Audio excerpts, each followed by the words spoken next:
Pada kesempatan pagi hari ini kita bisa lanjutkan kuliah kita berkaitan dengan aspek pidana dalam bidang kesehatan.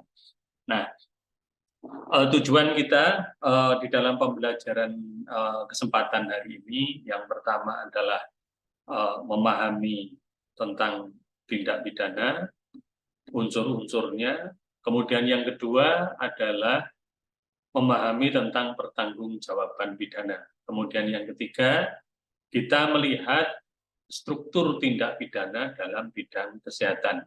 Jadi ada tiga hal ini yang akan kita bicarakan. Jika kita memahami tiga hal itu, maka kita akan mudah untuk memahami langkah selanjutnya berkaitan dengan pengkajian tindak pidana di bidang kesehatan. Nah, sebagaimana yang sudah saya kemukakan kemarin bahwa tindak pidana di bidang kesehatan itu diatur di beberapa undang-undang. Yang paling banyak itu adalah diatur di dalam Undang-Undang Kesehatan. Kemudian yang kedua diatur di dalam KUHP.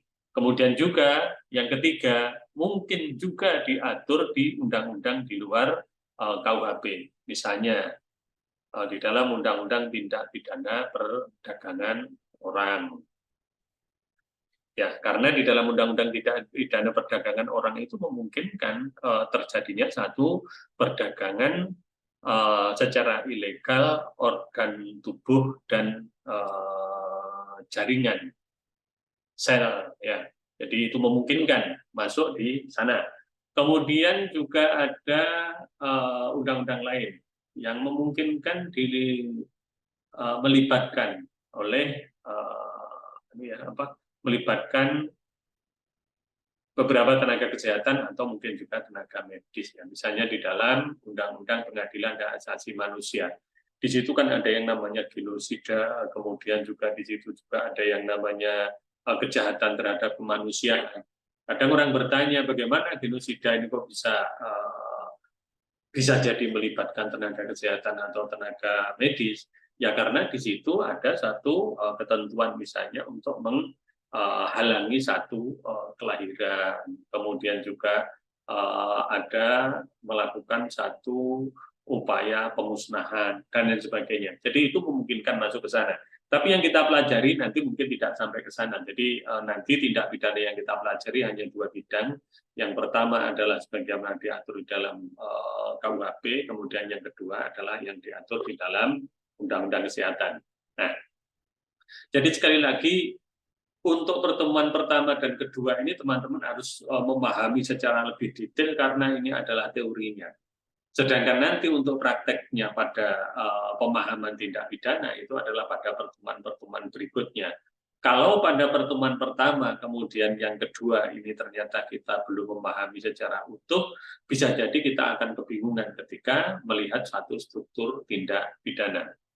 Baik, teman-teman sekalian, mungkin teman yang lain bisa dihubungi kalau kuliah kita sudah mulai, biar banyak yang mengikuti dengan harapan kalau banyak yang mengikuti, kita lebih banyak berdiskusi, kemudian kita banyak menghasilkan sesuatu yang dapat bermanfaat dalam profesi kita masing-masing. Baik, saya akan menjelaskan yang kedua, sesuai dengan silabus kita, ya, rencana perkuliahan kita. Ini yang pertama kita akan bicarakan mengenai tindak pidana, perbuatan pidana, dan pertanggungjawaban pidana. Nah, ini satu-satu kita harus pahami dulu, baru kita nanti bisa melihat aspek pidananya di mana.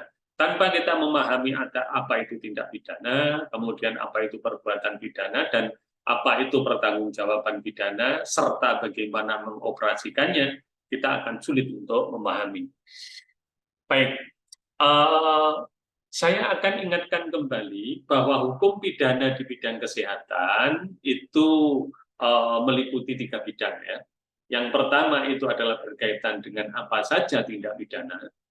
Kemudian yang kedua bagaimana cara menjatuhkan sanksi. Kemudian yang ketiga adalah bagaimana cara melaksanakan eksekusi dari sanksi itu. Jadi teman-teman kalau jadi saya tidak membagikan slide ini, tapi kalau teman-teman memang membutuhkan silakan ini langsung di screenshot, ya. Langsung di screenshot kemudian nanti dikumpulkan sendiri. Baik. Saya ingatkan yang pertama berkaitan dengan apa saja tindak pidana. Nah, jadi apa saja tindak pidana itu kemarin kan sudah saya sampaikan. Kalau yang mengatur tentang tindak pidana itu berarti hukum pidana material. Hukum pidana materialnya di dalam hukum pidana kesehatan itu apa saja? Yang pertama adalah KUHP, kemudian yang kedua adalah Undang-Undang Kesehatan, kemudian yang ketiga adalah undang-undang yang ada di luar KUHP dan Undang-Undang Kesehatan, tetapi mengatur tindak pidana. Nah, jadi yang pertama ini, makanya kemudian apa yang akan dipelajari, yaitu apa saja kualifikasi perbuatannya. Contoh kualifikasi perbuatan itu adalah dokter yang membuat satu surat keterangan dokter yang tidak sesuai dengan keadaannya. Kemudian juga apa saja kualifikasi perbuatan yang dimaksudkan. Nah, misalkan ada tenaga medis atau tenaga kesehatan yang dia itu terlibat di dalam aborsi ilegal. Itu kan kualifikasi dari perbuatan. Atau mungkin juga apoteker, atau juga mungkin bidan, atau mungkin juga perawat, atau bahkan mungkin korporasi yang memiliki rumah sakit itu terlibat di dalam kegiatan-kegiatan yang melawan hukum. Contohnya adalah menghalangi program pemberian ASI eksklusif. Contoh itu. Nah, kemudian yang kedua yang dibicarakan ini adalah siapa yang dapat dipertanggungjawabkan secara pidana, itu kan ya. Berarti ada kemungkinannya tenaga medis, tenaga kesehatan, korporasi, atau bahkan orang biasa. Nah, atau bahkan orang biasa. Nah, kok bisa orang biasa melakukan tindak pidana di bidang kesehatan itu gimana ceritanya? Nggak bisa saja lah. Jadi misalnya orang yang mengaku dirinya sebagai sebagai seorang dokter atau seorang tenaga kesehatan, padahal dia bukan. Artinya dia melakukan satu tindak pidana berkaitan dengan pelayanan kesehatan. Jadi sekali lagi tindak pidana berkaitan dengan pelayanan kesehatan itu tidak hanya dilakukan oleh tenaga kesehatan dan tenaga medis, tetapi mungkin juga dilakukan oleh orang biasa. Nah, jadi sekali lagi ini yang dibicarakan adalah hukum pidana material ya. Jadi hukum pidana material itu adalah hukum substantif atau hukum yang membicarakan apa itu tindak pidana, siapa yang dapat dikualifikasikan sebagai pelaku tindak pidana, bagaimana pertanggungjawaban pidana, apa jenis pidananya. Nah, itu jadi ada 4 hal itu. Kemudian yang kedua, kalau sudah diketahui tindak pidana itu apa, siapa yang dapat dipidana, kemudian pertanggungjawabannya bagaimana, kemudian jenis pidananya yang diancamkan apa saja, itu nggak akan bisa jalan, nggak akan bisa digunakan apabila tidak ada hukum acara. Nah, hukum acara itu pasti mengatur bagaimana cara menjatuhkan sanksi terhadap orang yang diduga melakukan satu tindak pidana. Nah, terus caranya bagaimana? Nah, caranya kita akan mempelajari tentang bagaimana proses menjalankan hukum di pengadilan pidana. Makanya kemudian kegiatannya tadi bisa diikuti, yaitu mulai dari penyelidikan, kemudian penyidikan, kemudian penuntutan, kemudian pemeriksaan perkara di pengadilan, dan sampai putusan. Jika perlu ada upaya hukum terhadap putusan itu, misalnya upaya banding, kemudian kasasi, kemudian juga peninjauan kembali, kemudian juga gerasi. Memungkinkan. Ini semua yang ngatur adalah hukum acara pidana. Loh Pak, kalau begitu hukum acara pidananya yang digunakan di dalam tindak pidana bidang kesehatan itu apa? Yang utama adalah Kitab Undang-Undang Hukum Acara Pidana. Kemudian penunjangnya apa? Undang-undang tentang kesehatan. Karena di dalam Undang-Undang Kesehatan itu juga diatur tentang penyidik pegawai negeri sipil Kementerian Kesehatan. Jadi begitu. Nah, kemudian baru kalau orang itu orang itu melakukan satu tindak pidana dan sudah dijatuhi pidana, berikutnya adalah bagaimana cara melaksanakan eksekusi dari sanksi pidana itu yang sudah dijatuhkan oleh pengadilan. Kan kalau sudah mempunyai satu kekuatan hukum tetap, kan harus dieksekusi. Kalau misalnya orang itu dijatuhi pidana mati, maka dia akan ditembak sampai mati. Pak, apakah bisa dokter itu kemudian dijatuhi pidana mati atau perawat dijatuhi pidana mati? Bisa juga. Misalnya apa? Yaitu tadi terlibat dalam kejahatan terhadap kemanusiaan atau genosida, yang dia itu misalnya melakukan satu sterilisasi terhadap suku-suku tertentu atau golongan masyarakat tertentu. Itu ancamannya sampai pidana mati, ya kan? Nah, kemudian apalagi? Misalkan eksekusinya caranya adalah dimasukkan di lembaga pemasyarakatan. Bagi siapa? Bagi terpidana penjara.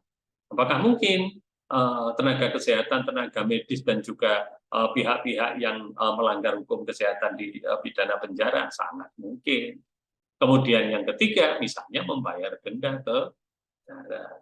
Jadi denda itu kalau di dalam hukum itu ada dua macam. Ada pidana denda, kemudian ada sanksi administrasi berupa denda.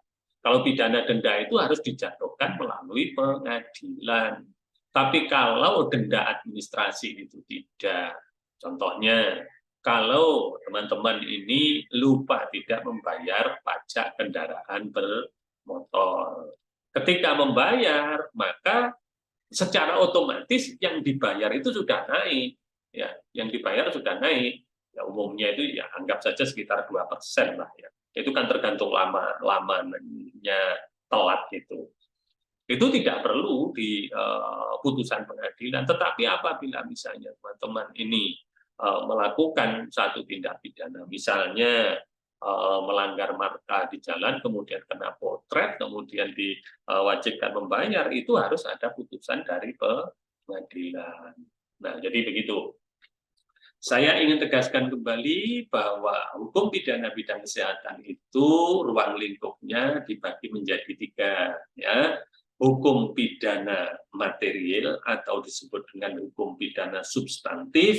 Kemudian yang kedua itu adalah berkaitan dengan proses, disebut dengan hukum acara pidana, atau disebut dengan hukum pidana prosedural.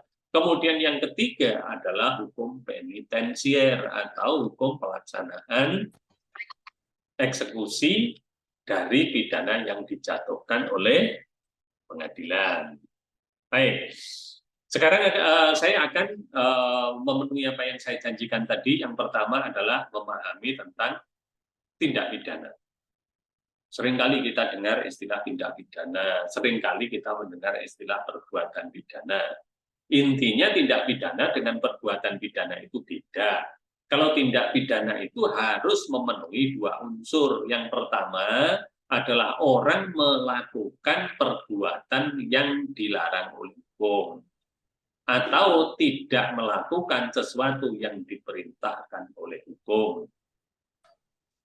Tetapi dia harus melakukan itu secara bersalah. Itu namanya adalah tindak pidana.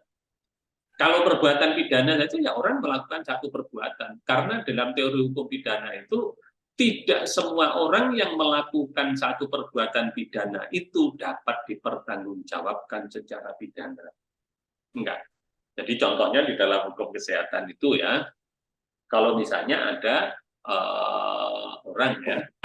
orang yang petugas kesehatan misalnya, ketika dia itu melakukan satu tindakan medis, kemudian pasiennya itu kesakitan. Tapi sepanjang tindakan medis itu sudah dilakukan berdasarkan kesepakatan, dan itu dalam lingkup kewenangan tenaga medis dan tenaga kesehatan, maka itu tidak termasuk penganiayaan. Karena apa? Karena satu, ada alasan pembenar karena melaksanakan undang-undang tenaga medis dan kesehatannya itu kan ya.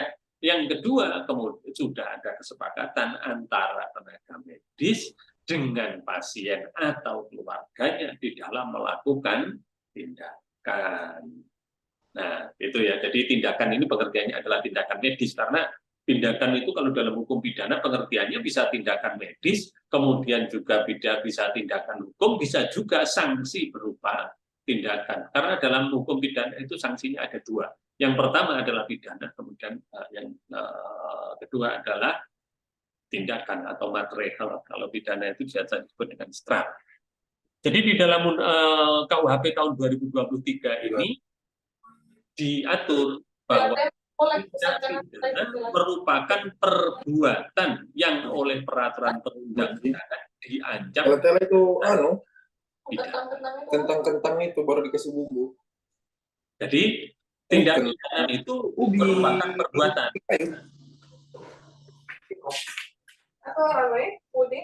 Ya, mungkin bisa di mute ya, mic-nya. Ya. Suaranya masuk. Ya, oke. Nah, jadi tindak pidana itu adalah satu aktivitas. Terpidana itu adalah orang yang sudah dijatuhi pidana, pelaku tindak pidana itu adalah orang yang melakukan. Nah, jadi kalau dalam hukum pidana itu dibedakan antara tersangka, terdakwa, dan terpidana. Kalau tersangka itu adalah orang yang masih disangka melakukan tindak pidana, posisinya dia itu masih di dalam proses penyidikan, itu namanya adalah tersangka. Kemudian nanti kalau sudah dipindahkan ke kejaksaan, kemudian nanti itu diajukan ke pengadilan dan diperiksa di pengadilan, maka posisi dari tersangka ini berubah menjadi terdakwa. Ya, karena apa? Karena didakwa melakukan. Kalau yang pertama tadi cuma disangka saja. Jadi kalau yang menentukan persangkaan itu adalah polisi, ya, jaksa juga bisa ya dalam tindak pidana tertentu ya, misalnya dalam tindak pidana kejahatan terhadap kemanusiaan atau dalam tindak pidana korupsi, ya, bisa. Kemudian nanti masuk setelah jadi tersangka, kemudian masuk ke terdakwa. Setelah terdakwa diadili, kemudian dinyatakan bersalah dan sudah sudah mempunyai kekuatan hukum tetap, maka dia dikategorikan sebagai terpidana karena sudah dijatuhi pidana oleh pengadilan. Nah, kemudian agar pidana itu dapat dieksekusi, dapat dilaksanakan, maka diperlukan satu perintah. Yang memerintahkan melakukan itu namanya adalah jaksa. Makanya jaksa itu punya setidaknya dalam hukum pidana itu punya punya tiga kedudukan. Yang pertama adalah jaksa sebagai penuntut umum, satu itu kan ya, artinya melakukan satu penuntutan ke pengadilan. Kemudian kalau putusan pengadilan juga ada, maka jaksa itu ada yang berperan sebagai jaksa sebagai eksekutor. Artinya eksekutor itu yang melakukan, yang memerintahkan, yang melakukan putusan hakim itu. Kemudian dalam bidang-bidang tertentu, kadangkala jaksa itu dalam hukum pidana juga dapat berperan sebagai advokatnya negara, yaitu untuk melakukan satu gugatan apabila ternyata uang pengembalian yang diberikan oleh pelaku tindak pidana itu tidak dilaksanakan, maka bisa digugat secara perdata.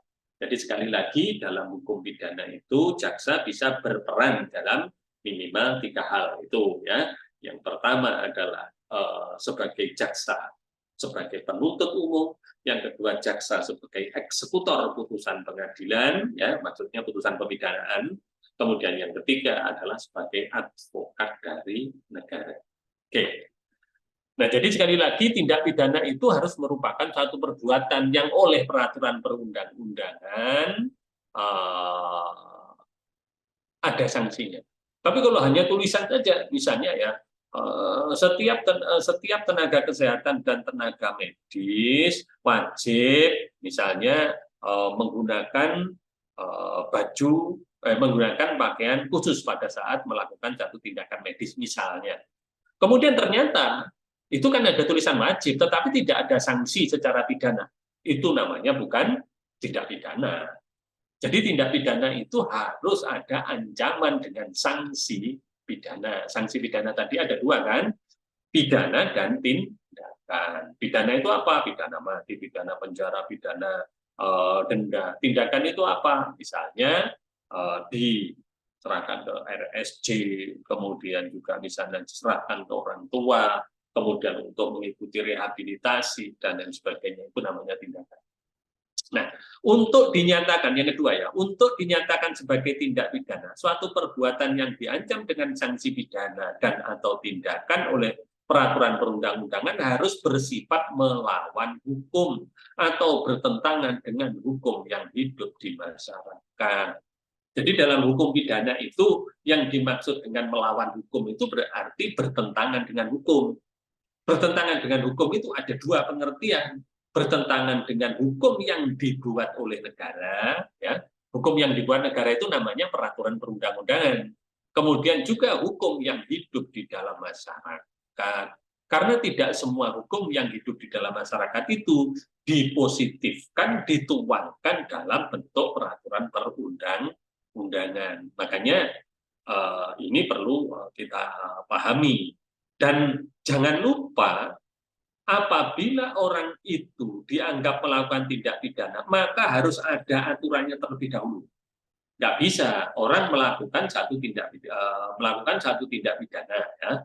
Orang melakukan satu tindak pidana, misalnya seorang itu kemudian mencuri oksigen di Gunung Bromo, ya, mencuri oksigen di Gunung Bromo. Ya caranya gimana? Saya mungkin bawa plastik atau gimana di sana oksigennya kemudian dikurungi dengan plastik kemudian dibawa pulang. Ya oke lah itu ya. Saya nggak ngerti yang kena itu apa oksigennya, apa udaranya, ya jelas yang contoh ekstrimnya begitu.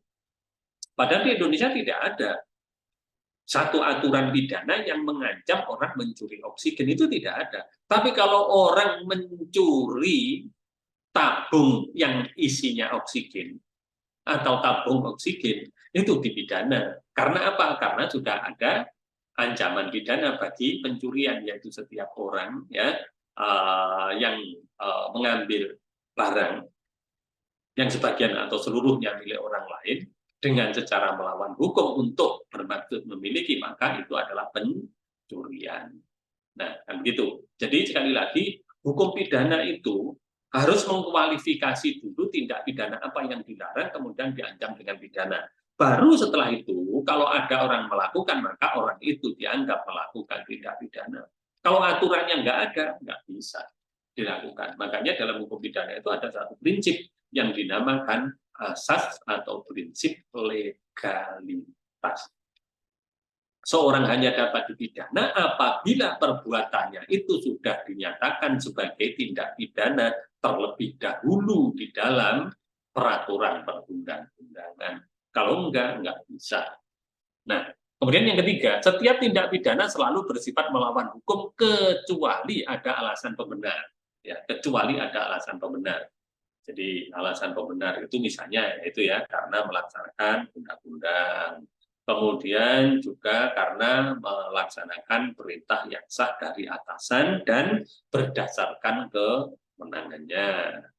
Nah, jadi ini adalah satu alasan-alasan pembenar. Apabila orang melakukan satu perbuatan pidana, tetapi dia itu tidak bersalah, maka dia pasti akan diputus bebas. Tidak bersalah itu maksudnya apa? Ya ternyata satu perbuatannya itu adalah dilakukan dalam rangka membela diri misalnya, gitu kan ya, dalam rangka membela diri, baik membela diri itu dalam pengertian membela harta miliknya sendiri atau harta orang lain dari satu ancaman, itu dia pasti bebas, gitu kan ya. Makanya kapan hari itu kan ada orang melakukan satu tindak pidana, dipikir melakukan satu pembunuhan, tetapi ternyata dia melakukan tindak pidana membunuh orang itu karena dia akan dibunuh. Ya. Dia akan dibunuh, kemudian berantem, terjadi duel, karena kemudian ada yang nggak bisa dituntut. Itu kalau duel karena mempertahankan diri.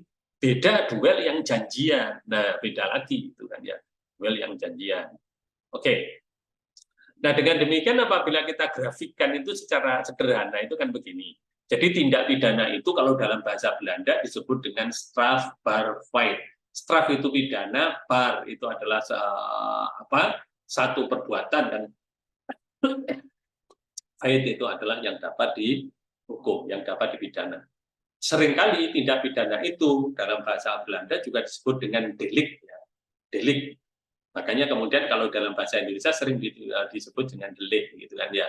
Makanya ada delik aduan, delik biasa, dan lain sebagainya. Nah, jadi intinya ada 3 hal, harus berupa suatu perbuatan atau rangkaian perbuatan. Ya. Rangkaian perbuatan itu berarti beberapa perbuatan yang dijadikan satu, gitu ya. Contohnya adalah orang yang melakukan satu gitu ya, orang yang melakukan satu pembunuhan itu dijerat dulu, setelah dijerat kemudian setelah mati kemudian dibuang untuk menghilangkan jejak. Gitu. Kemudian perbuatan itu harus dilarang oleh aturan hukum pidana. Aturan hukum pidana mana? Aturan hukum pidana di negara itu. Aturan hukum pidana di negara lain nggak bisa digunakan, ya kan? Contoh begini, di beberapa negara itu ya, aborsi itu dianggap sebagai suatu perbuatan yang legal. Di beberapa negara banyak ya yang menganggap suatu perbuatan yang legal. Itu misalnya di Kanada itu dianggap sebagai suatu perbuatan yang legal. Itu kan berlaku di Kanada. Indonesia kan bukan Kanada. Jadi kalau ada tenaga kesehatan atau perempuan atau mungkin juga tenaga medis yang melakukan satu aborsi ilegal, kemudian mengatakan gini, kan nggak apa-apa saya melakukan satu aborsi ini karena kan nggak bisa dipidana. Loh, di mana nggak bisa dipidana? Nah, di Kanada. Loh, Anda ada di sini kok ya. Anda ada di sini. Kalau Anda di Kanada sana mungkin akan terbebas. Itu pun karena posisi kita sebagai warga negara Indonesia, teman-teman sekalian juga bisa dipidana versi Indonesia. Kalau pas pulang di Indonesia, kalau nggak pulang di Indonesia ya nggak bisa dipidana. Di sana aja nggak bisa dipidana. Kemudian ancaman sanksi itu dalam hukum pidana harus bisa dijatuhkan kepada siapa? Siapa saja yang melanggar.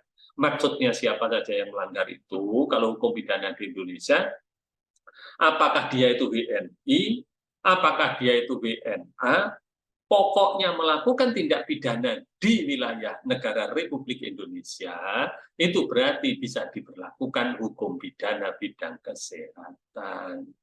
Jadi misalnya ada dokter asing, yang kemudian itu dia melakukan satu tindak pidana yang melanggar undang-undang kesehatan.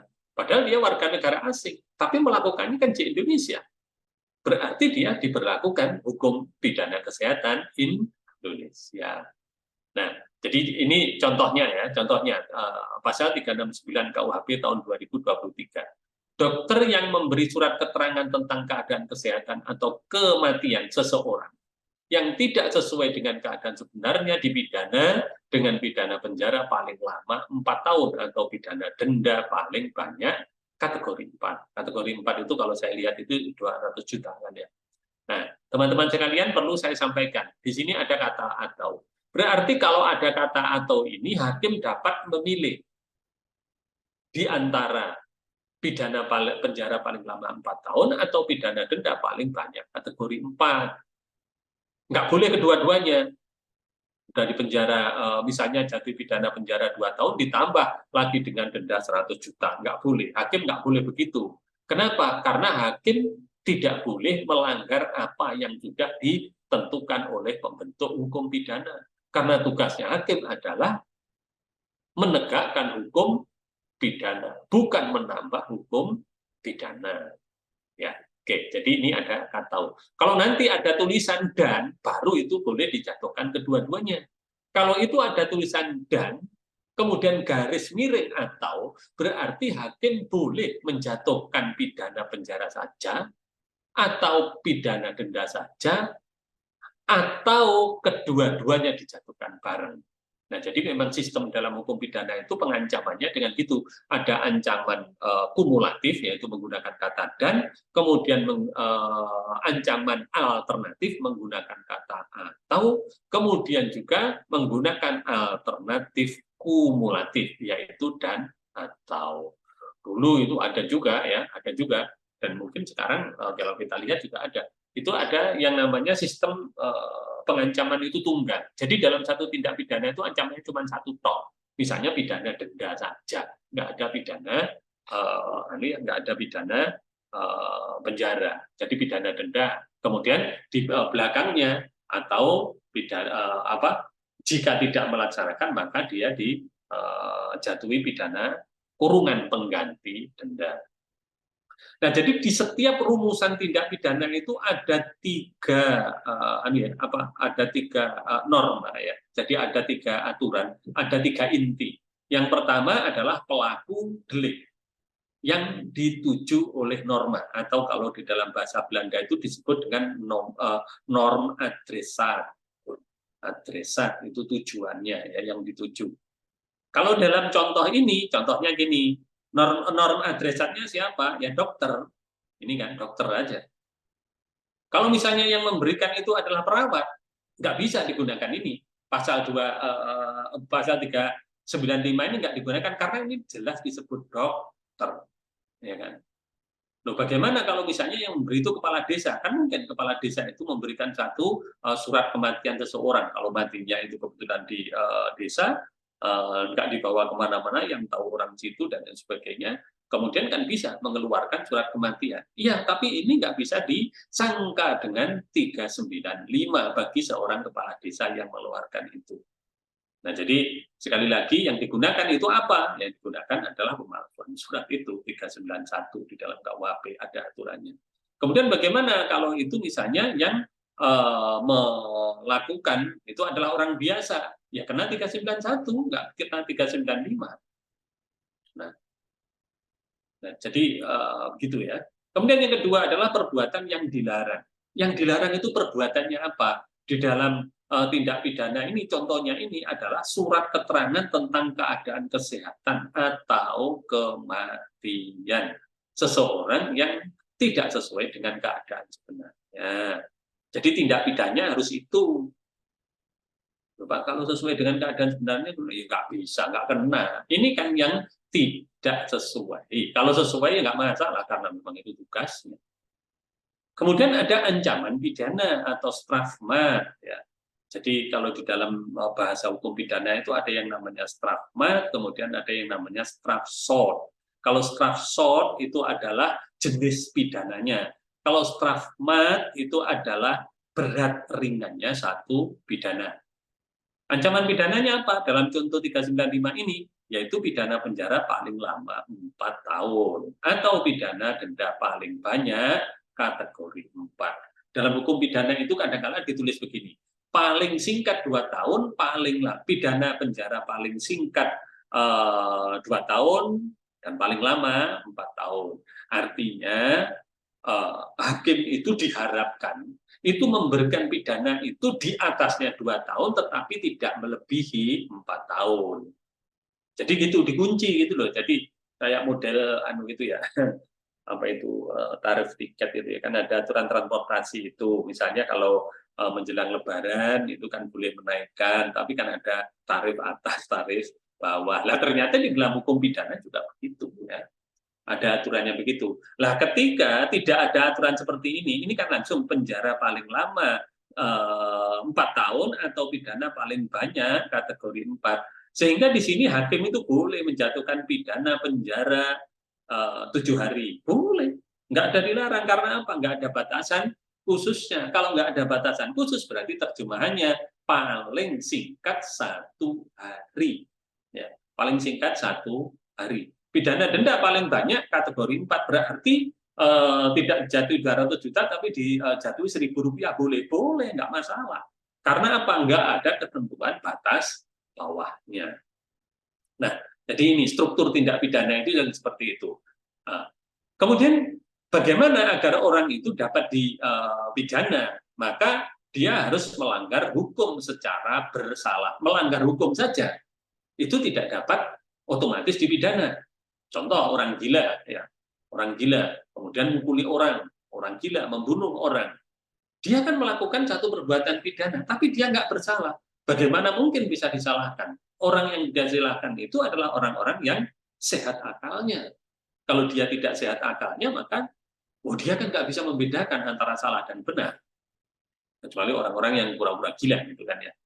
Nah, jadi ketentuannya orang itu harus melakukan perbuatan pidana berupa pelanggaran terhadap hukum pidana yang sudah diadakan atau dibuat sebelum perbuatan dilakukan.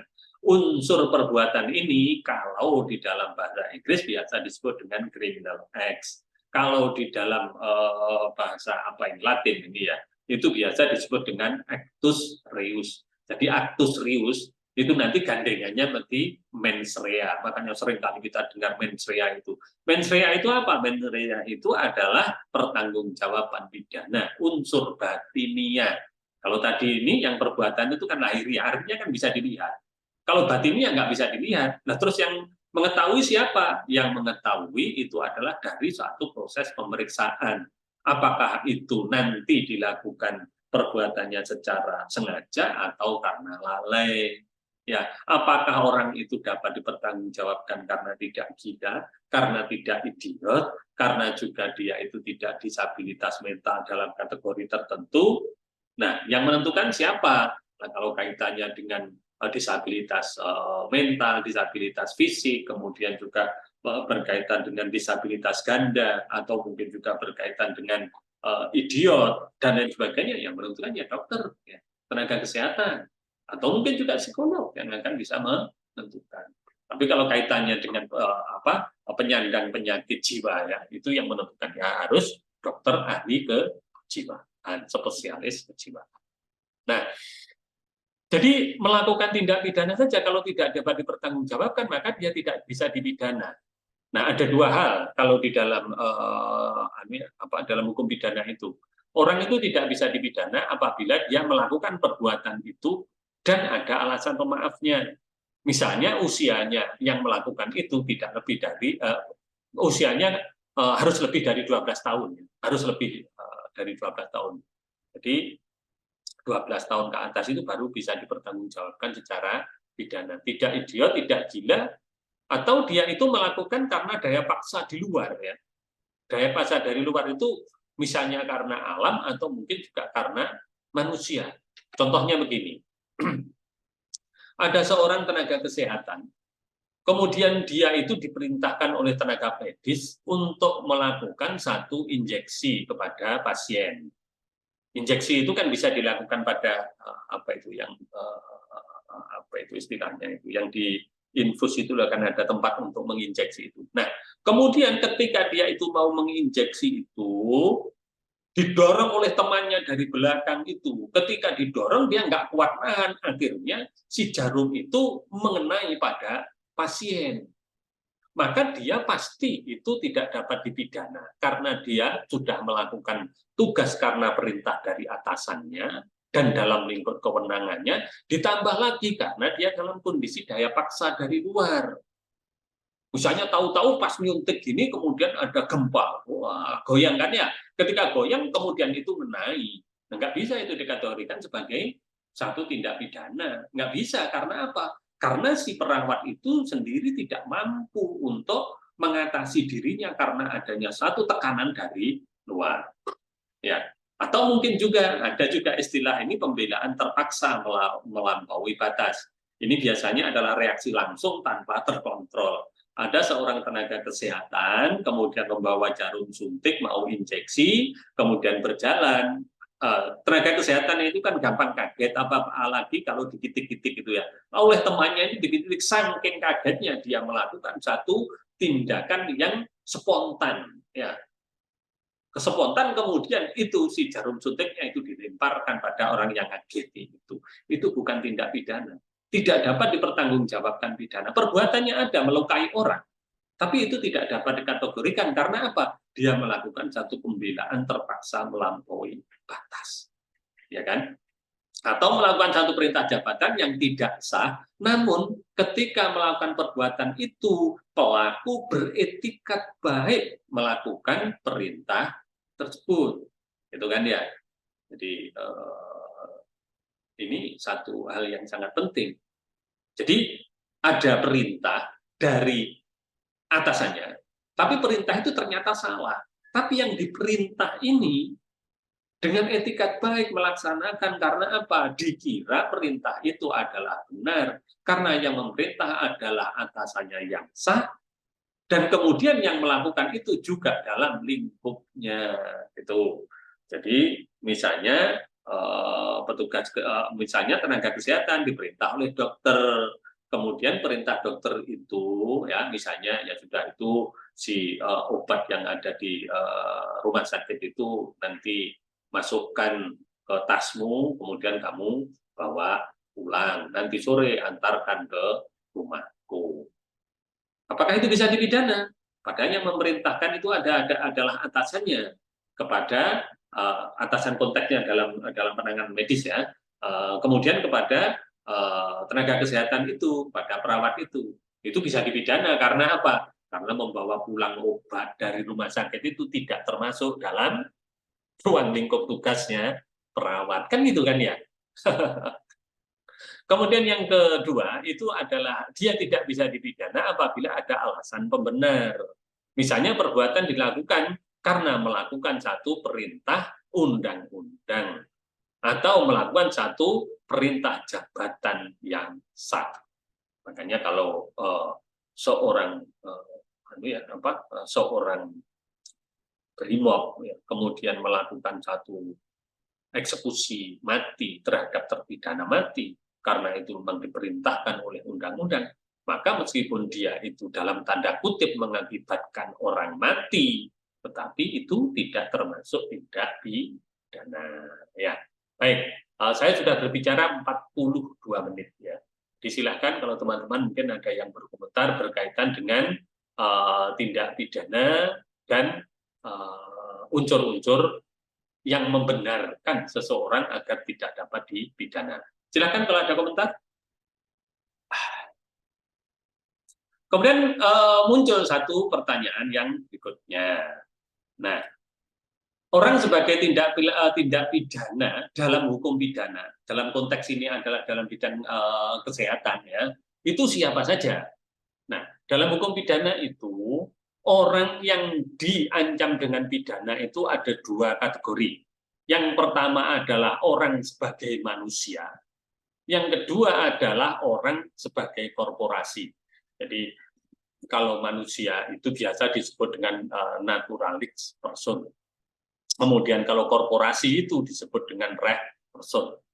Nah, jadi di sini kita bisa melihat kalau yang diancam dengan pidana karena melakukan perbuatan pidana itu manusia, maka biasanya di dalam hukum pidana itu aturannya menulis dengan semua orang, ya, semua orang, atau disebut dengan semua orang itu berarti nanti rumusan redaksinya itu adalah setiap orang. Kalau di dalam KUHP yang lama itu orang-orang menerjemahkan bukan setiap orang, tapi barang siapa. Ini terlalu umum gitu ya, barang siapa. Tetapi apabila yang dikenai atau yang diancam melakukan tindak pidana itu adalah orang-orang khusus, maka akan disebutkan jabatannya, akan disebutkan statusnya. Jadi kalau orang-orang tertentu itu misalnya begini kan ya, jadi disebutkan dengan statusnya, misalnya perempuan, ya. Jadi perempuan yang melakukan satu aborsi, itu kan langsung ditulis perempuan, ya. Perempuan yang melakukan satu aborsi. Kemudian misalnya dokter, apoteker, perawat, pegawai negeri, bahkan kadang ditulis ya tenaga medis. Tenaga medis itu kan dua ya, dokter dan dokter gigi. Kemudian juga tenaga kesehatan itu kan banyak gitu ya, tenaga kesehatan itu kriterianya. Nah, jadi sekali lagi apabila itu yang dituju adalah orang tertentu, berarti yang diancam dengan pidana itu hanya orang itu saja, yang lain tidak. Jadi yang lain tidak. Makanya kalau dokter, apoteker, kemudian juga perawat, kemudian terlibat di dalam aborsi ilegal, maka pidananya itu ditambah sepertiga. Kalau orang biasa itu misalnya 4 tahun, kalau dokter, apoteker dan sebagainya menjadi 6 tahun, sepertiga dari 4 itu. Kalau 10 tahun ancamannya, ya untuk dokter, apoteker dan sebagainya yang terlibat berarti menjadi 13 tahun 3 bulan. Nah, Oke. Nah, apabila orang dalam posisi manusia terbukti melakukan tindak pidana secara bersalah, artinya secara bersalah itu tadi kan ya, tanpa ada alasan pembenar, tanpa ada alasan pemaaf, kemudian juga perbuatan pidananya terbukti, ya, terbukti. Maka dapat dijatuhi dua jenis. Yang pertama adalah pidana pokok, yang kedua adalah pidana tambahan. Pidana pokok itu apa? Pidana penjara, pidana tutupan, pidana pengawasan, pidana denda, pidana kerja sosial, pidana mati. Khusus untuk pidana kerja sosial ini sekarang masih belum berlaku. Berlakunya nanti tanggal 2 Januari tahun 2025. Kalau sekarang yang berlaku hanya pidana penjara, pidana tutupan, pidana pengawasan, pidana denda, dan pidana mati. Itu aja. Pidana pengawasan ada, tapi khusus untuk anak. Ada khusus untuk anak yang sekarang lah ya, tapi nanti kalau 2025 2 Januari itu sudah berlaku termasuk untuk orang dewasa. Kemudian kalau pidana pokok saja itu kemudian dianggap tidak cukup, maka hakim dapat menjatuhkan pidana tambahan pada pelaku tindak pidana itu, ya. Jadi meskipun tidak diancamkan, pidana tambahan itu dapat dijatuhkan. Karena apa? Karena hakim menganggap ini masih perlu ditambah lagi. Contohnya apa? Pencabutan hak tertentu. Makanya apabila apabila seorang dokter ya, jadi tenaga kesehatan atau tenaga medis kemudian juga melakukan satu tindak pidana yang terlibat dalam satu aborsi, maka sangat mungkin hakim akan menjatuhkan misalnya pencabutan terhadap hak tertentu ya. Tertentu kalau dia itu misalnya sebagai dokter bisa jadi dia hak-hak tertentunya bisa diambil, bisa dicabut. Misalnya apa? Berkaitan dengan surat izin prakteknya dicabut. Nah, nanti pencabutan itu bisa juga diikuti dengan pengurusan kembali sejak awal. Biasanya pencabutan hak tertentu itu akan ditentukan ada yang sementara, kemudian ada yang permanen. Pencabutan hak tertentu yang permanen itu misalnya dia diberhentikan dari keanggotaan Tentara Nasional Indonesia misalnya. Kemudian juga perampasan barang tertentu. Yang dimaksud dengan perampasan barang tertentu itu adalah barang yang diperoleh dari kejahatan atau barang yang digunakan untuk melakukan kejahatan. Kalau nggak ada kaitannya ya nggak boleh. Ya, barang tertentu itu nggak boleh diminta. Misalnya seorang tenaga kesehatan kemudian itu dijatuhi pidana karena terlibat di dalam aborsi. Kemudian terlibatnya itu hanya sekali. Dia punya mobil 4. Nah, mobil itu kemudian dirampas, dirampas nggak boleh ya. Karena apa? Mobil itu ternyata dibeli tahun 2020. Terlibatnya itu ternyata terbuktinya di pengadilan itu dia terlibat pada tahun 2023. Kan nggak nyambung. Ya, perbuatannya 2023, kemudian belinya yang lama, nggak nyambung. Itu pasti nggak akan dilakukan. Dalam hukum pidana itu ada istilah perbedaan antara perampasan dengan penyitaan. Bedanya begini. Kalau penyitaan itu dilakukan oleh penegak hukum pidana dalam rangka untuk penegakan hukum sampai dengan putusan pengadilan. Itu namanya adalah penyitaan. Yang menyita itu bisa jaksa, kemudian juga bisa polisi. Ya, intinya itu penyidik dapat melakukan satu penyitaan. KPK juga bisa kalau dalam tindak pidana korupsi. Tetapi kalau nanti itu misalnya sudah terbukti secara sah dan meyakinkan, maka barang yang disita itu bisa langsung dirampas oleh negara. Dirampas oleh negara. Bisa itu dilakukan. Tetapi apabila tidak terbukti, maka sitaan itu akan dikembalikan lagi kepada pemiliknya. Jadi gitu ya. Kemudian juga pengumuman putusan hakim, pembayaran ganti kerugian, pencabutan izin tertentu, pemenuhan kewajiban adat setempat. Ini hanya masih berlaku khusus untuk ini ya, pemenuhan kewajiban adat nanti ini berlaku pada 2 Januari 2025. Sekarang belum berlaku. Tapi yang lainnya ini sudah, karena ini sama dengan KUHP yang sekarang. Kemudian juga dapat dijatuhi tindakan. Tadi kan saya bilang, sanksi dalam hukum pidana itu ada dua. Yang pertama adalah straf atau pidana, yang kedua adalah material atau tindakan. Contohnya apa? Konseling, rehabilitasi, kemudian pelatihan kerja, perawatan di lembaga, perbaikan akibat tindak pidana. Beda ya dengan ganti rugi. Kalau ganti rugi itu berupa uang ya, dan ganti rugi itu diberikan oleh pelaku tindak pidana, kecuali dalam tindak pidana tertentu itu bisa diberikan ganti kerugian berupa kompensasi oleh negara. Contohnya adalah dalam kasus pelanggaran hak asasi manusia yang berat.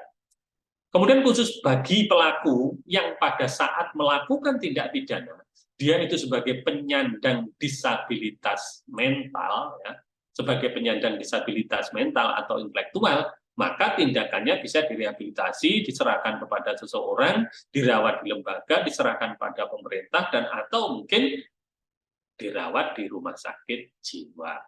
Gitu. Jadi sekali lagi, ini yang diatur oleh hukum pidana.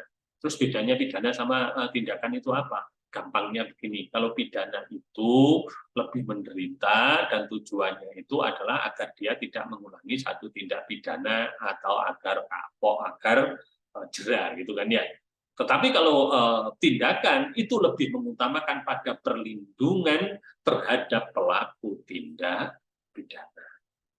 Kadang orang bertanya, loh Pak, dia itu disabilitas mental, apakah mungkin itu kemudian diajukan ke pengadilan? Mungkin saja diajukan ke pengadilan, karena kan untuk mengetahui apakah dia itu disabilitas mentalnya itu barusan atau pada saat melakukan satu tindak pidana. Biasanya teman-teman dari psikolog atau dari kedokteran jiwa itu membuat satu tes itu kan ya. Contohnya begini, saya punya teman yang dulu itu kerja di rumah sakit jiwa Lawang ya. Lawang Malang itu kalau sekarang namanya Rumah Sakit Jiwa Rajiman Widyodiningrat itu kan ya. Jadi dulu ada kasus di Jawa Timur ini tahunnya berapa gitu lupa. Saya lupa ya. Kira-kira ya lebih dari 30 tahun ya. Itu ada seorang yang membunuh cucunya ya di Probolinggo ya.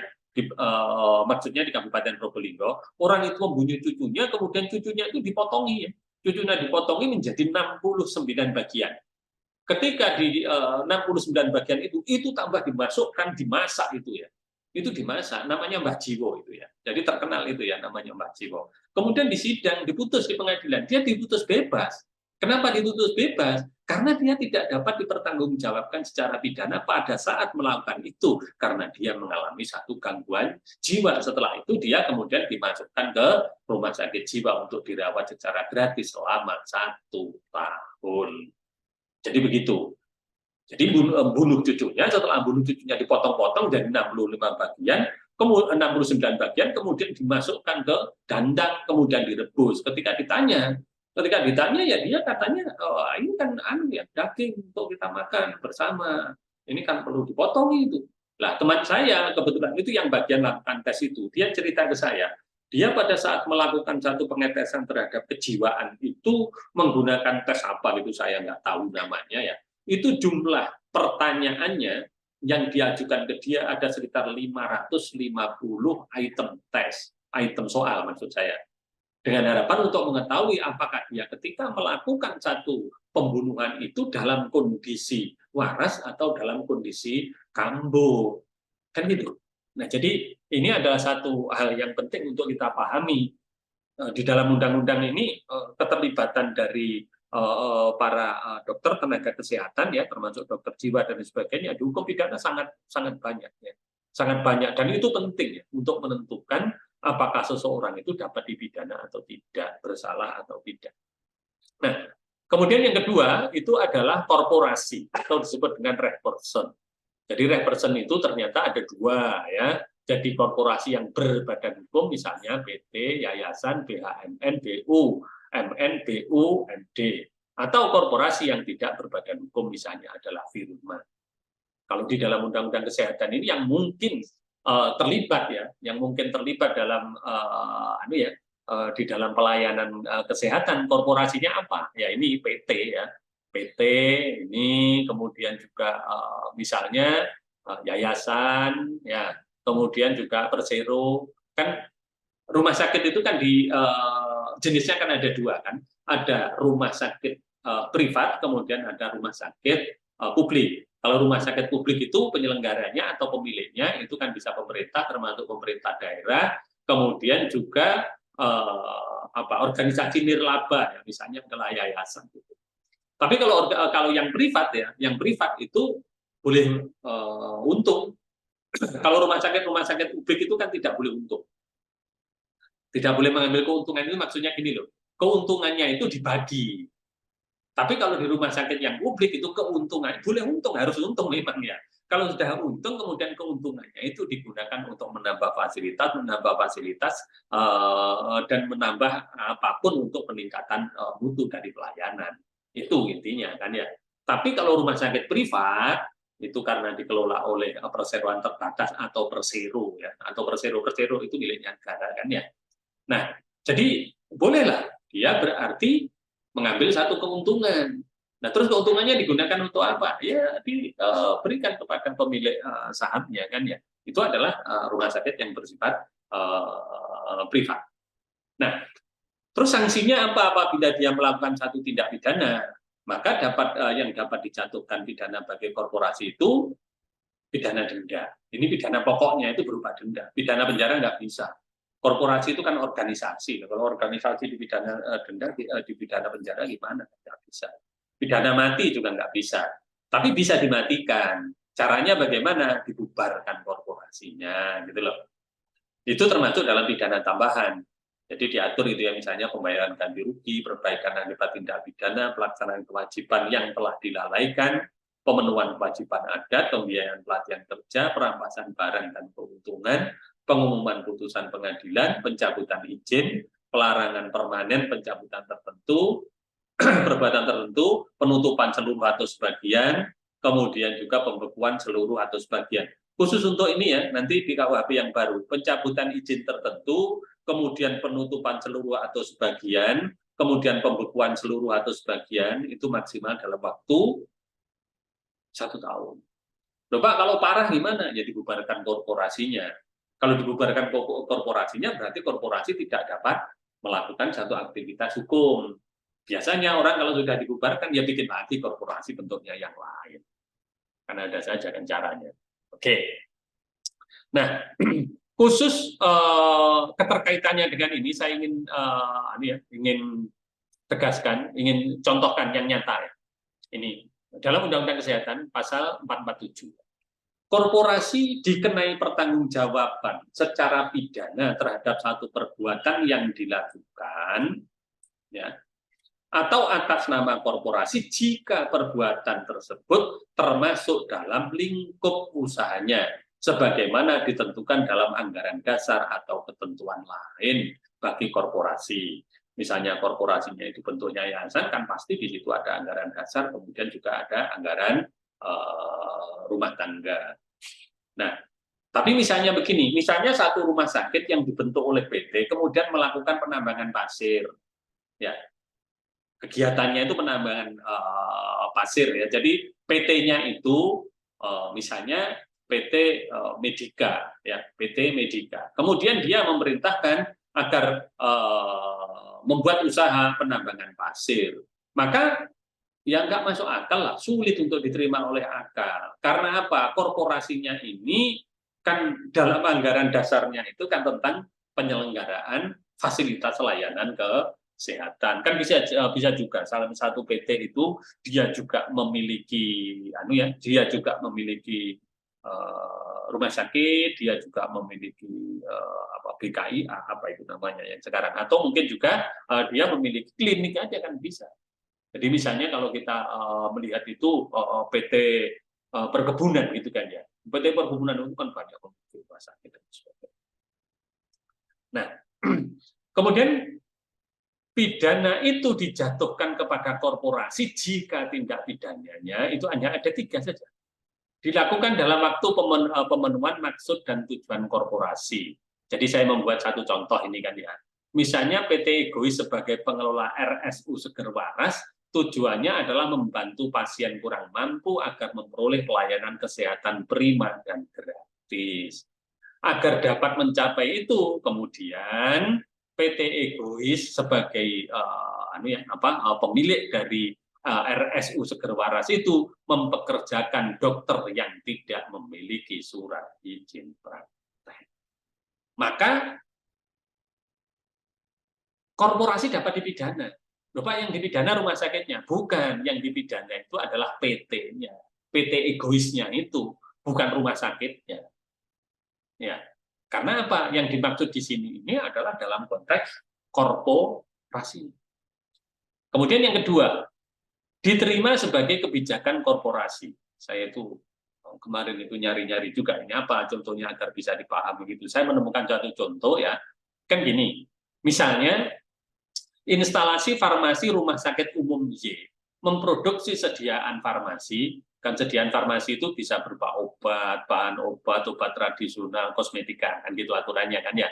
Yang kemudian dijual belikan kepada dokter yang bekerja di RSUY agar dapat pada saat praktek perorangan, dokter tersebut memberikan obat yang tidak ada di pasaran. Karena kan sebenarnya instalasi instalasi farmasi rumah sakit itu kan boleh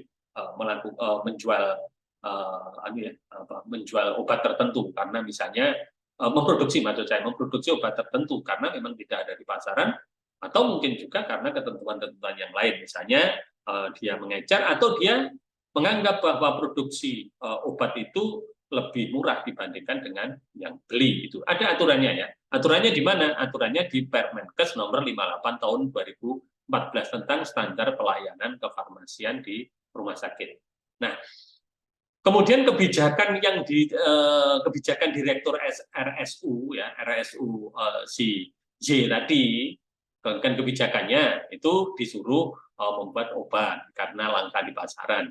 Terus oleh pengurusnya PT Medika Abadi ya, jadi PT Medika Abadi itu sebagai yang memiliki rumah sakit Y itu dibolehkan, dibiarkan saja sudah enggak apa-apa kalau begitu gitu kan dalam rangka untuk membantu juga.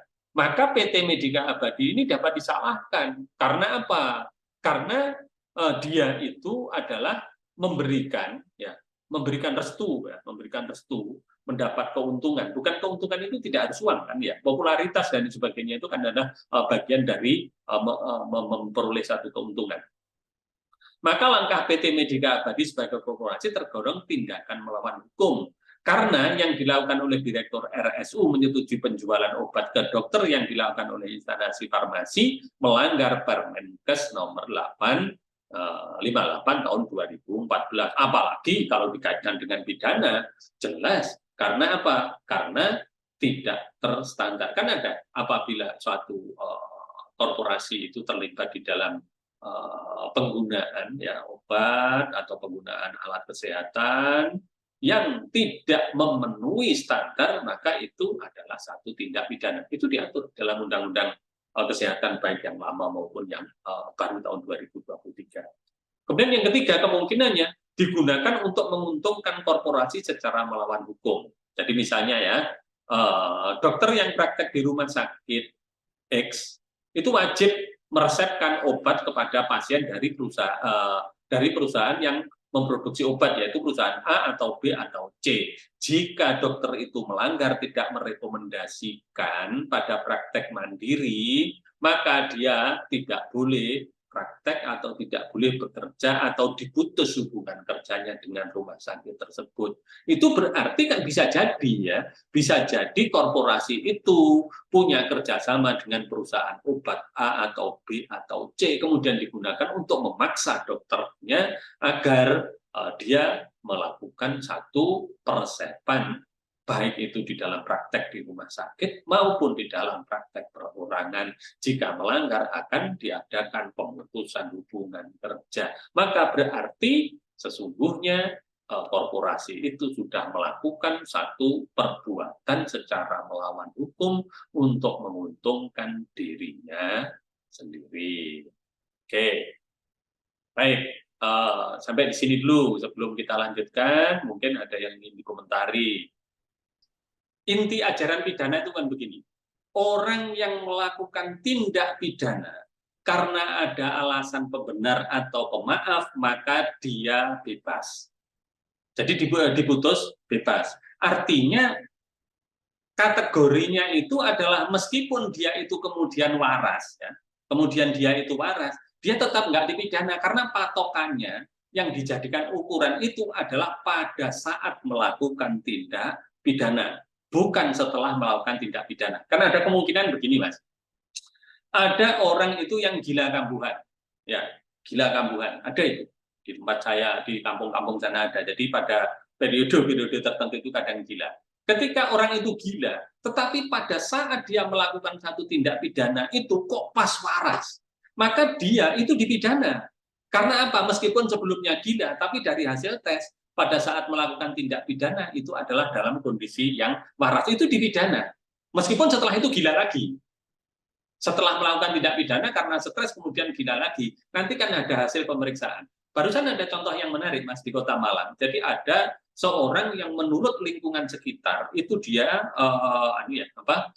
dia itu mengalami satu gangguan kejiwaan. Ketika itu kan pasar besar di Kota Malang itu kan barusan terbakar, di lantai atas itu kan tidak digunakan. Wah, ketika itu dia melakukan satu pembunuhan, melakukan satu mutilasi. Padahal di mata umum masyarakat orang ngerti semua kalau orang itu dalam keadaan gangguan jiwa. Tapi kemudian disidangkan, diputus oleh pengadilan, dia dijatuhi pidana selama 7 tahun atau berapa gitu, Mas. Karena pada saat melakukan tindak pidana itu dia tidak sedang gila. Meskipun setelah itu gila lagi. Jadi sekali lagi kata kuncinya, kalau di dalam hukum pidana yang KUHP yang baru itu sudah jelas bahwa pada saat melakukan tindak pidana, dia dalam keadaan disabilitas mental atau gangguan kejiwaan. Jadi ukurannya adalah pada saat terjadinya tindak pidana. Ya, gitu Mas Arman ya. Prof. Ya. Ya. Jadi saya senang sekali ketika diajak berdiskusi gini, saya bisa memberikan semacam penjelasan yang lebih detail dan bahkan bisa menunjukkan contoh-contoh ketika saya memang memiliki kemampuan untuk itu. Tapi kalau saya nggak memiliki kemampuan pada saat ditanya, tentu saya akan semoyo. Ya. Semoyo itu bahasa Jawa. Kalau bahasa Indonesianya itu apa? Sanggupi. Ya. Saya carikan literasi, kemudian nanti akan juga saya sampaikan. Tanya ya. Ini ya perlu kita cermati ini ya. Dalam pasal 70 di KUHP itu bunyinya begini. Dengan tetap mempertimbangkan ketentuan sebagai maksud pada pasal 51 sampai dengan pasal 54, pidana penjara sedapat mungkin tidak dijatuhkan kepada terdakwa anak. Jadi pengertian anak itu adalah usianya 12 tahun sampai tidak melebihi 12 tahun dan tidak melebihi 18 tahun. Itu yang dapat dipidana. Kalau sebelum itu nggak dapat dipidana. Ya. Diajukan ke pengadilan nggak bisa. Karena kalau dia diajukan ke pengadilan, usianya itu 12 tahun sampai 14 tahun, itu nanti nggak bisa dijatuhi pidana, hanya dijatuhi tindakan. Baru kalau sudah 14 tahun sampai 18 tahun, itu bisa dijatuhi pidana. Tapi pidana pun juga tidak boleh pidana mati atau pidana seumur hidup. Paling lama saat nakal-nakalnya anak, itu pidananya adalah 10 tahun penjara. Itu saja. Ya. Makanya ini kalau dengar anak-anak yang nakal, ngerti aturannya seperti begini, wah tambah nakal itu kan ya. Nah, kemudian ini diupayakan untuk tidak dijatuhkan. Namanya kan diupayakan sedapat mungkin. Kalau memang nggak dapat, ya dijatuhkan juga. Kemudian juga terdakwa berumur di atas 75 tahun. Ini kalau ngerti 75 tahun ini, kemudian dia ngerti, wah ya lakukan tidak pidana saja, kan kemungkinan tidak dipidana, jadi repot. Tapi jangan khawatir, nanti akan dikunci di belakang ini kan ya. Hukum pidana itu biasanya gampang kunci di belakang ya. Kemudian terdakwa yang baru pertama kali melakukan tindak pidana, jadi ini first offender gitu ya. Kemudian kerugian penderitaan korban tidak terlalu besar. Ini perlu diterjemahkan pengertian besar itu berapa. Tapi kalau sekarang ini terjemahannya dalam KUHP dan dalam pelaksanaannya itu besar, itu adalah 2.500.000. Kemudian terdakwa sudah membayar ganti rugi kepada korban. Terdakwa tidak menyadari bahwa tindak pidana yang dilakukan akan menimbulkan kerugian yang besar. Jadi tidak menyadari, dipikir sederhana saja ya. Temannya kemudian ditusuk dengan jarum, kemudian ternyata infeksi. Nah, temannya itu tidak ngerti lah, tapi pikir itu cuma sakitnya sedikit, ternyata kok infeksi dan sebagainya. Maka apabila dia itu tidak sampai infeksi itu menimbulkan luka berat atau tidak sampai meninggal dunia, tentu itu bisa dilakukan upaya ya, karena itu kan penganiayaan ringan, meskipun ada dampaknya, itu diupayakan untuk tidak dijatuhi pidana. Bapak itu nggak salah, tetap salah, Mas, Mbak. Jadi orang itu tetap salah, cuman diupayakan tidak dijatuhkan pidana. Lah kalau misalnya ya sudah 75 tahun, kemudian tidak dianggap bersalah. Udah. Jadi pengertian di sini itu dia tetap dianggap bersalah dan diputus oleh pengadilan, tetapi tidak dijatuhi pidana. Ya, bukan tidak disidangkan, tetap disidangkan. Kalau salah itu dinyatakan salah, tetapi tidak dijatuhi pidana. Kemudian juga tidak pidana karena hasutan orang yang sangat kuat gitu kan ya. Kemudian juga mendorong menggerakkan terhadap tindak pidana tersebut dan lain sebagainya. Ya. Kemudian juga ini yang penting, tindak pidana terjadi karena kealpaan yang seperti Mas Arman sampaikan tadi. Itu tetap saja kealpaan kalau terbukti dilakukan oleh tenaga medis atau tenaga kesehatan itu secara bersalah dan itu terbukti, maka juga tetap dianggap sebagai pelaku tindak pidana, ya kan? Tetapi tidak harus dijatuhi pidana. Bahkan masih ada upaya, kalau sebelumnya itu nggak perlu dilakukan proses kepidana, ya dilakukan restoratif juga bisa. Nah, kemudian ini khusus untuk untuk tenaga kesehatan dan tenaga medis yang melakukan kelalaian. Ya, ini ada aturannya. Tapi jangan lupa, pasal 70 itu dikunci. Ketentuan sebagaimana dimaksud ayat 1 tidak berlaku bagi tindak pidana yang diancam dengan pidana 5 tahun atau lebih.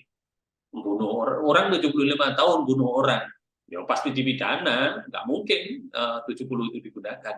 Jadi sekali lagi apa yang saya katakan ini adalah untuk KUHP yang baru. Ya. Untuk KUHP yang baru. KUHP yang lama nggak ada tulisan 75 tahun. Tentu 70 ini, pasal 70 ini nggak ada ketentuannya di dalam KUHP yang lama.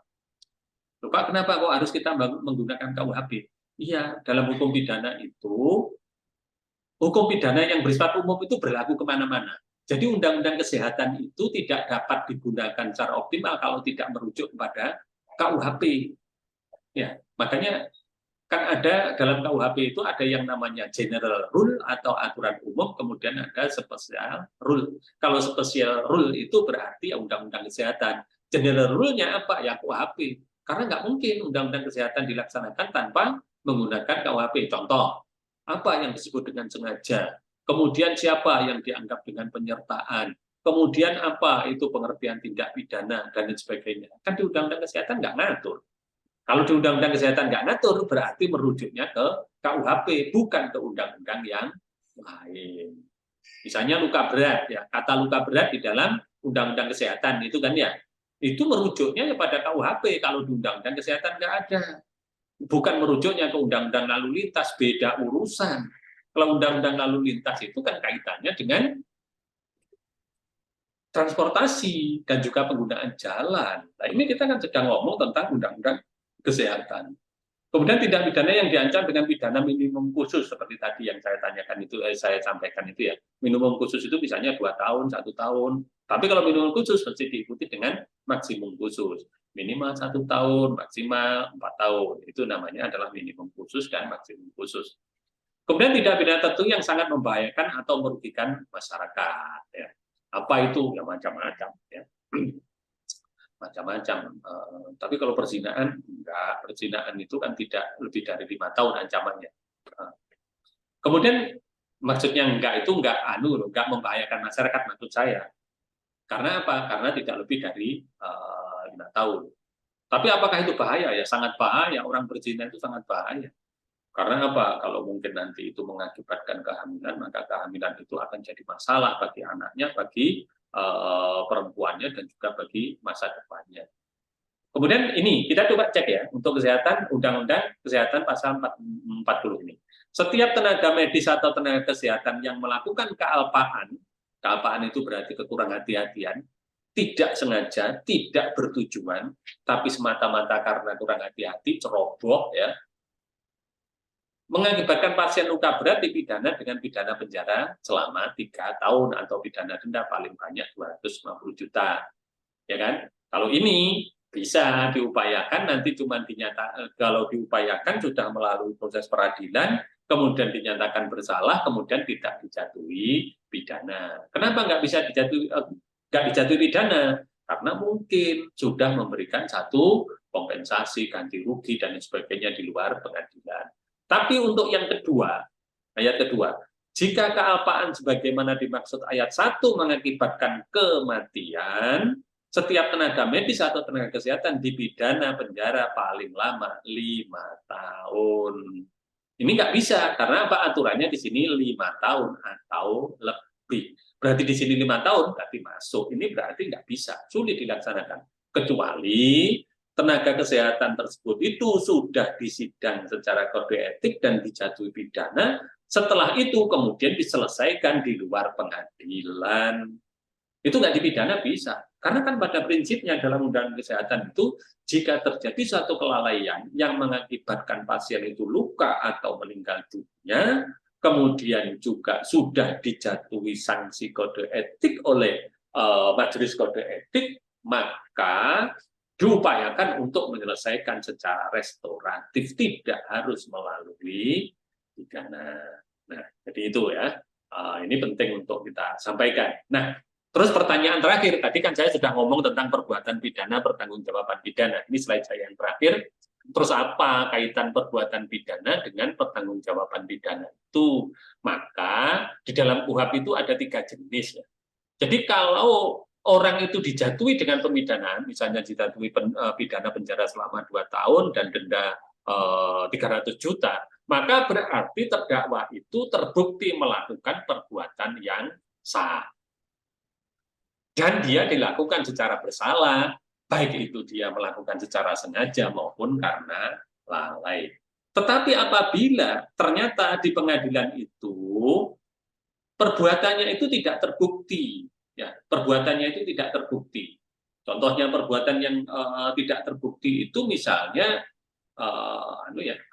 misalnya seorang melakukan satu penganiayaan. Seorang melakukan satu penganiayaan. Kemudian yang terbukti di situ ya, jadi biasanya itu kan ada penganiayaan, kemudian juga ada pembunuhan. Nah, biasanya kalau di dalam hukum pidana bisa jadi orang melakukan satu penganiayaan mengakibatkan orang lain meninggal. Itu pasalnya harus itu. Kalau diancam dengan pasal pembunuhan berencana, kemudian itu tidak terbukti, maka dia bisa bebas. Oh iya Pak, iya. Makanya kemudian jaksa itu biasanya membuat satu dakwaan berlapis. Agar apa? Harapannya kalau tidak terbukti pembunuhannya, maka bisa terbukti penganiayaannya. Nah, kemudian bisa juga, itu yang ketiga, apabila itu terbukti melakukan, tapi ternyata perbuatannya itu bukan berkaitan dengan pidana, itu adalah urusan perdata. Jadi misalnya terdakwa telah melakukan pemagaran dengan menggunakan seng sebidang tanah yang didasarkan perjanjian jual beli tanah, tetapi tanahnya ternyata masih disengketakan, maka terdakwa yang memagari bukan melakukan tindak pidana karena itu terkait dengan jual beli tanah. Ini urusan-urusan perdata. Ya, jadi untuk menjelaskan pertanggungjawaban pidana itu gunanya untuk apa? Adalah untuk menentukan unsur kesalahan. Kalau unsur kesalahannya itu tebal, nanti pidananya juga kenceng. Unsur kesalahannya itu tipis, nanti pidananya juga tidak kenceng. Makanya hakim itu juga harus memperhatikan apa yang terjadi di lapangan, yang terjadi di pengadilan, pemeriksaannya bagaimana untuk menentukan apakah nanti itu dia bersalah atau tidak bersalah, satu. Kemudian kalau terbukti bersalah, baru memikirkan nanti pidana yang cocok itu dijatuhi apa, jenisnya, kemudian beratnya yang bagaimana. Nah, berat atau ringannya, atau penentuan jenis pidana itu erat kaitannya dengan pembuktian unsur batin, atau disebut dengan criminal responsibility. Jadi kesimpulannya bahwa seorang dapat dikategorikan melakukan tindak pidana apabila dia melakukan perbuatan pidana yang sudah dilarang oleh hukum pidana terlebih dahulu. Satu. Kemudian yang kedua, seorang dapat dikategorikan melakukan tindak pidana apabila dia melakukan perbuatan pidana secara bersalah. Kemudian yang ketiga, yang dapat dipidana di dalam Undang-Undang Kesehatan dan KUHP yang mengatur pelayanan kesehatan itu ada dua kategori. Yang pertama adalah orang dalam wujud manusia. Yang kedua adalah orang dalam wujud korporasi. Nah, kemudian yang terakhir saya tegaskan bahwa pembuktian unsur tindak pidana berupa perbuatan pidana dan kesalahan itu erat kaitannya dengan dia terbukti atau tidak terbukti. Jika terbukti, erat kaitannya dengan berat ringannya satu pidana yang dijatuhkan. Ya, saya pikir itu yang bisa saya sampaikan. Masih ada waktu 2 menit. Silakan kalau ada komentar.